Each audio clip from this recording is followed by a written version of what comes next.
So Keir Starmer has just said that basically another referendum to basically go back to the EU, European Union, is not off the table. Never was it ever off the table for Labour. Basically, Labour aren't about democracy. They didn't like the way the vote went the first time, so they want to reverse it. Problem is, they'll probably get it as well, because they've managed to indoctrinate quite a lot of their followers. The other problem we're going to have is, because people don't like Conservative and the way they run things, that they'll vote for a lot of other parties like Reform, but there's a load of others out there. They'll vote for them. Some will vote for the Green Party, because they have before. Some will vote Liberal Democrats. Anyway, the Conservative vote will be split, okay? And in so doing, what will happen is Labour will get in. Now, I don't like the idea of Labour getting in, because things will get a lot worse, but they have to. Now, the other theory is everybody votes for Conservative to keep Labour out. That's a bad idea too, but hear me out.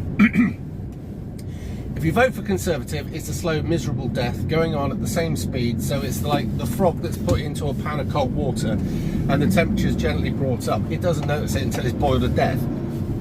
However, if a frog is dropped right into a pan of boiling water, it'll jump straight back out again. If you let Labour get in and enact all of these policies that it wants to try and break this country, what will happen is people will wake up so much more quicker, and we might actually be able to do something. I know this sounds like suicide, but believe you and me, it doesn't matter which side you get, you're going to get that direction in the end anyway. So better we hurry towards it so that we wake people up, and then we can actually do something. What I've noticed is a lot of disillusioned voters from Conservative or to the right that are just given up. They haven't got out and voted, or they vote for their own individual political party, which has diluted the vote down, and you get what they want anyway. Now, I'd like to think that democracy these days especially is kind of an illusion. The way it's organised is, in the old days, if it had been a different way, there was first past the post and whatever, there's the other version, and I can't remember which one's which, so just bear with. What I do know is that, go back long enough ago, that UKIP could have ended up in power had the system of voting been different. But it's engineered that way. Now, you're given left or right, and you believe there's actually a difference. What you get is the end of both will get you to the same destination, one quicker than the other, that's all. What I will say is that when you listen to people like, and I'm going to bring up Hitler here, which, why is the left up, right? I don't think I'm a fanboy of Hitler, I'm not.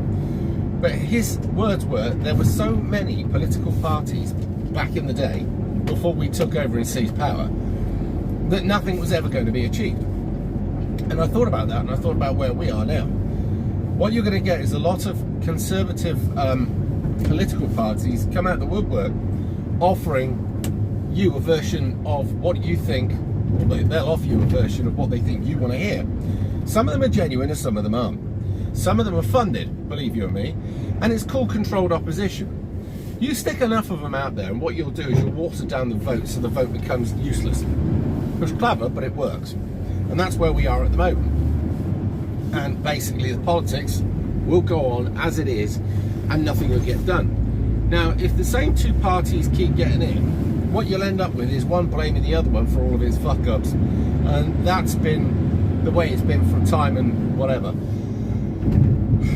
What I'd like to think is that if you get, because it's called being an accelerationist, if you speed things up, people will notice it happening, then they'll get upset, then they'll wake up. But if you have this change happening slower and slower, then people won't notice. Now, just envision this, all right? Labour get their vote for a referendum. Now, they've brainwashed enough of the youth today that they'll want to rejoin. Make no bones about it. And enough of the people that actually are clued up on what Labour are, probably won't even, or not just Labour, what the European Union is, probably won't go out and vote. So a vote to rejoin will happen. And if there becomes a vote, they'll win. And we'll be back in there. And at which time, the European Union will accelerate all of their policies to, as they wanted to do before, take the sovereignty of all these countries and never give it back. Once they've got it, once they've enacted these powers, that's it. You will not get your sovereignty back. That will be one massive super state run from Europe. Now, the next thing you have to accept is that, say for instance, we are back part of the European Union properly, because in part we have never left, right? We're now part of that European Union. What are they going to do? They're going to do exactly what they're doing to Ireland and accelerate the amount of people that we take from overseas to destroy this country. And you will see literally ferry loads of these people rocking up. They'll be coming in via air, they'll be coming in via sea, and that'll be it. And what we'll end up with is, I mean, if you see what they've done to Ireland, they've literally brought in that many migrants that they've increased the population by, I think it's 1/5, maybe even a quarter, because if you go by their figures, I think it's around about 1/5, but at the moment they've got a lot of people wandering around that country that are undocumented and they don't know anything about, so I would go for more like a quarter.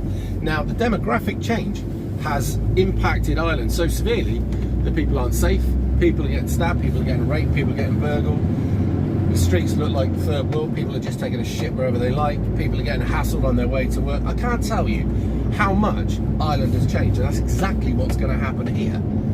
But the sad thing is, unless something that bad happens here, then people won't notice it happening slowly. So we're kind of in a catch-22. What do? Carry on with the same thing and then people won't notice until it's far too late? Or accelerate the process, hoping that people wake up in a hurry and we might be actually gain some support from these people and then be able to do something. And this is the kind of awkward quandary stroke dilemma stroke catch-22, call it what you want, that we're in. But Labour will get in. Make no mistake about it, this time Labour will be in. Now, what Labour will also do is enact more and more rules that make sure that people like independent news and stuff like this get stifled. Because, let's be honest, Marxism, socialism, communism, doesn't mean which ism you pick, it doesn't like any opposition, because it knows it's shit, it knows it's fucked, it knows it's flawed, and it knows that the very moment that it actually starts to enact its policies for the reasons best known to it, right, that people will start going, oh, I've done a bad thing, this is wrong, oh God, I don't like this. That's why you need to, pretty much actually, if you look at it, it's very much similar to Islam, isn't it? You end up in it and then you go, hang on, this is a shit idea, I want to leave. Oh no, that's it now. And that's where we are.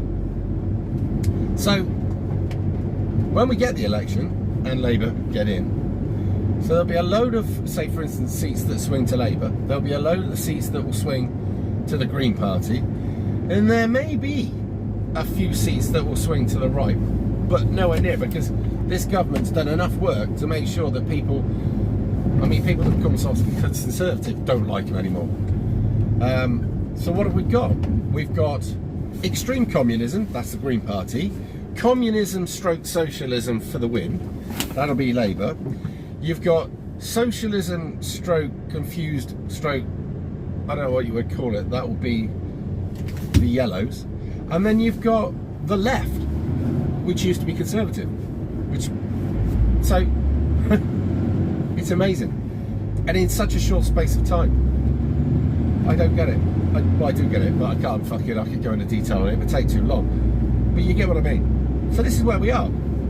I want to know what you think, because the problem is, as I say, all of these right-wing or right-leaning or conservative entities, they're controlled opposition. And even if they all came together, all right, and then everybody voted for them and they got in, do you think that it would make any difference?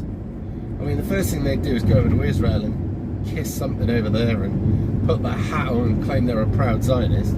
There's you. When the moment they do that, you're like, oh, all right. So now we know where your loyalty's lay.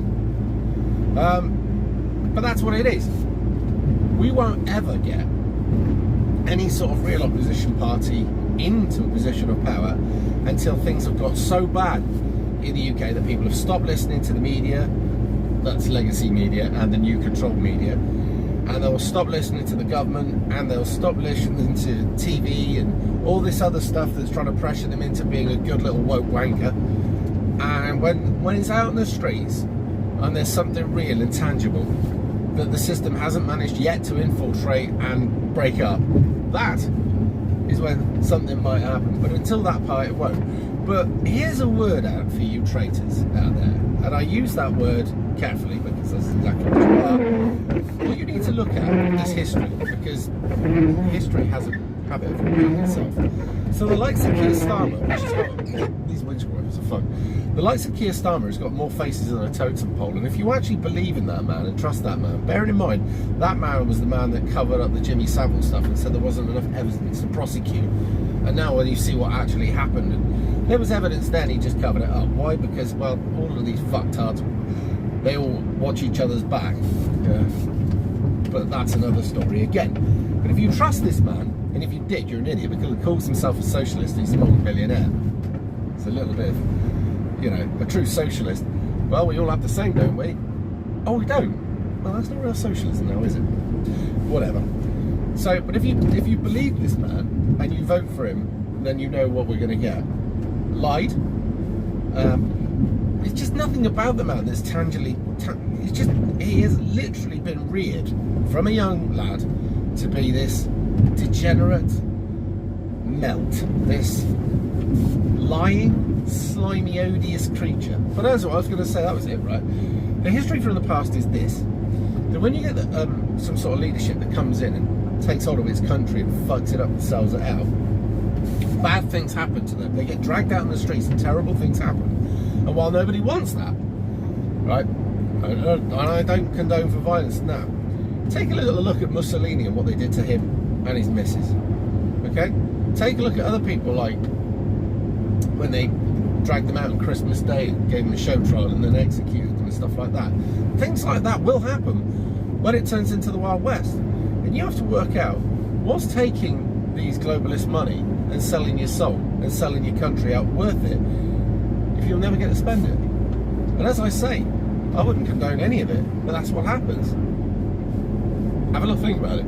Anyway, I'm going to crack on. So far so good, but it's a Friday, so I'm expecting it all to go a bit wrong. I'm going to get blinded by that sun. Anyway, you all have a good day. Don't forget, like, share and subscribe. I've got to keep remembering to say that. And I'm on different YouTube channels, because what'll happen is, if I carry on the way I'm going, I'll get banned off one. So I want people to subscribe to all. Hence the reason that I'm putting stuff out on my Rev on a Rant, because I need to build that channel up too, so that if the other one gets taken down for some reason, here we are. And that's something I'd advise any of you. If you're a YouTuber, you need more than one YouTube channel, because if they take one down, you can basically go back to the other one. And that's also the reason that I'm going over and posting stuff on X, because I believe that you need to spread yourself wide, because in case one gets taken out, it's not the end of the day. Anyway, I'm going to carry on. Just about to drive under the Clifton Suspension Bridge on Isambard Kingdom Brunel, and one of his finer works that he never actually got to see the end of because he died before it was completed. It does make you wonder, really, if you'd actually seen Bristol as it is today, what he'd make of it. I don't think he'd be too impressed, especially with some of the state of the buildings.